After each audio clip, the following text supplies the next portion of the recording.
Hi hello అండి. ఈరోజు ఈ వీడియోలో అటుకులతో లడ్డు అనేది ప్రిపేర్ చేసి చూపిస్తున్నానండి. ఇవి చిన్న పిల్లలకు కానీ పెద్దవాళ్ళకి కానీ ఎవరికైనా చాలా హెల్దీ అండ్ ఇవి తినడం వల్ల కూడా పిల్లల్లో రక్తం అనేది పెరుగుతుందండి. చాలా బాగుంటుంది. ఈ సమ్మర్లో ఇలా మనకి స్వీట్స్ హెల్దీగా ప్రిపేర్ చేసి ఇవ్వాలన్నా కూడా ఈ రకంగా ప్రిపేర్ చేసుకోవచ్చు. ఇది ఎలా ప్రిపేర్ చేసుకోవాలి ఏంటి అనేది చూద్దాము. స్టవ్ పైన ఒక కడాయి పెట్టుకొని దాంట్లోకి ఒక స్పూన్ వరకు నెయ్యి అనేది వేసి నేను ఇక్కడ ఈ కప్పుతో అటుకులు అనేవి తీసుకున్నాను. నేను ఇవి లావు అటుకులు తీసుకున్నానండి. మీకు నచ్చితే సన్నమైనా తీసుకోవచ్చు. ఈ విధంగా అటుకుల్ని మంచిగా వేంపుకోవాలి. అవి కొంచెం క్రిస్పీగా అయ్యేంతవరకు వేంపుకుంటే బాగుంటుంది. ఈజీగా మనకి మిక్సీలో బ్లెండ్ అయిపోతుంది. ఈ రకంగా సమ్మర్లో పిల్లలకి ఇవి మనకి ఒక 1 వీక్ వరకైనా నిల్వ ఉంటాయండి. వీక్లీ వన్స్ ఈ రకంగా హెల్దీ లడ్డూలు అనేవి ప్రిపేర్ చేసి ఇచ్చిన బాడీ అనేది డీహైడ్రేట్ అవ్వకుండా మనం మజ్జిగలు కానీ లేదంటే కొబ్బరి నీళ్ళు, తాటి ముంజలు ఇప్పుడు ఈ సమ్మర్లో దొరికేవి ఏవైనా అటువంటివి పిల్లలకు పెట్టొచ్చండి. చాలా చాలా టేస్టీ అండ్ హెల్దీ కూడాను. ఈ విధంగా దోరగా వేంపుకున్నాక మళ్ళీ అదే కడాయిలోకి ఒక స్పూన్ వరకు నెయ్యి అనేది వేసుకొని డ్రై ఫ్రూట్స్ కూడా వేంపుకోవాలి. మీకు నచ్చిన డ్రై ఫ్రూట్స్ ఏవైనా వేసుకోవచ్చు. నేను ఇక్కడ బాదం, జీడిపప్పు వేస్తున్నాను. ఇంకా కిస్మిస్ కూడా వేసుకోవచ్చు. చాలా బాగుంటుంది టేస్ట్ అనేది. అదే ప్యాన్లోకి నేను కొంచెం పచ్చి కొబ్బరిని కూడా వేస్తున్నాను. దాన్ని మిక్సీ పట్టుకొని మీకు నచ్చితే పచ్చి కొబ్బరి వేసుకోండి, లేదంటే స్కిప్ చేయండి. ఇలా పచ్చి కొబ్బరిని కూడా మంచిగా దోరగా వేయించుకోవాలి.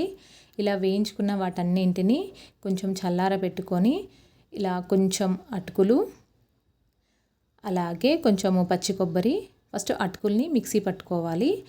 అటుకులతో సహా బెల్లం వేస్తే మిక్సీ అనేది సరిగా అవ్వదు. అటుకుల్ని ఈ విధంగా మిక్సీ పట్టుకున్నాక నేను ఏ కప్పుతో అయితే అటుకులు తీసుకున్నానో అదే కప్పుతోటి 1/4 కప్పు బెల్లం అనేది తీసుకున్నాను. ఆ బెల్లాన్ని ఒకసారి అటుకులు మిక్సీ పట్టుకున్నాక బెల్లం అనేది వేస్తే ఈ విధంగా కొంచెం ముద్దలాగా వస్తుంది. దీని తర్వాత నేను వేసుకున్న పచ్చి కొబ్బరిని కూడా వేసి ఒకసారి అంతా మిక్సీ పట్టుకున్నాను. ఈ విధంగా మిగిలిన అటుకులు, బెల్లము, పచ్చి కొబ్బరిని అన్నింటినీ వేసి మిక్సీ పట్టేసుకోవాలి.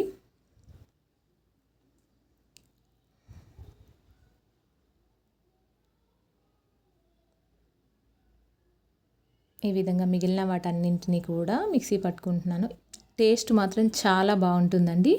మీకు నచ్చితే ఇంకొక బెల్లం కూడా మొత్తం పూర్తిగా 1 కప్పు వరకు తీసుకోవచ్చు. టేస్ట్ మాత్రం చాలా అదిరిపోతుంది. మీరు ఒకసారి తప్పకుండా ట్రై చేయండి. పిల్లలు అయితే చాలా అంటే చాలా ఇష్టంగా తింటారు. ఈ విధంగా అంతా మిక్సీ పట్టుకొని ఒక దాంట్లోకి వేసుకున్న తర్వాత వేయించి పెట్టుకున్న డ్రై ఫ్రూట్స్ను కూడా వేసి అంతా ఒకసారి బాగా మెదుపుకుంటూ గట్టిగా కలిపేసుకోవాలి. అప్పుడే మనకి ఉండలాగా వస్తుంది. బెల్లాన్ని కూడా మిక్సీ పట్టాం కాబట్టి ఈజీగా ఉండలాగా వస్తుంది. మీకు నచ్చితే కొంచెం నెయ్యి కూడా వేసుకుంటూ ఉండలాగా చుట్టుకోవచ్చు. టేస్ట్ మాత్రం చాలా అంటే చాలా బాగుంటుందండి. తప్పకుండా ట్రై చేయాల్సిన రెసిపీ. చాలా సింపుల్గా ఈజీ ఇంగ్రీడియంట్స్ తోటి ప్రిపేర్ చేసుకోవచ్చు. ఇలా రోజుకొకటి పిల్లలకి పెట్టినా కూడా చాలా హెల్దీ. రక్తం అనేది పడుతుంది చిన్నపిల్లలకి మంచిగా బాడీకి. అంతేనండి, చాలా టేస్టీగా ఉంటాయి. వీటిని ఈ విధంగా పొడి చేసుకొని కూడా పెట్టుకోవచ్చు. ఎప్పుడు కావాలంటే అప్పుడు మనం దీంట్లోకి బెల్లాన్ని కలుపుకొని మిక్సీ చేసేసుకుంటే కూడా సరిపోతుంది.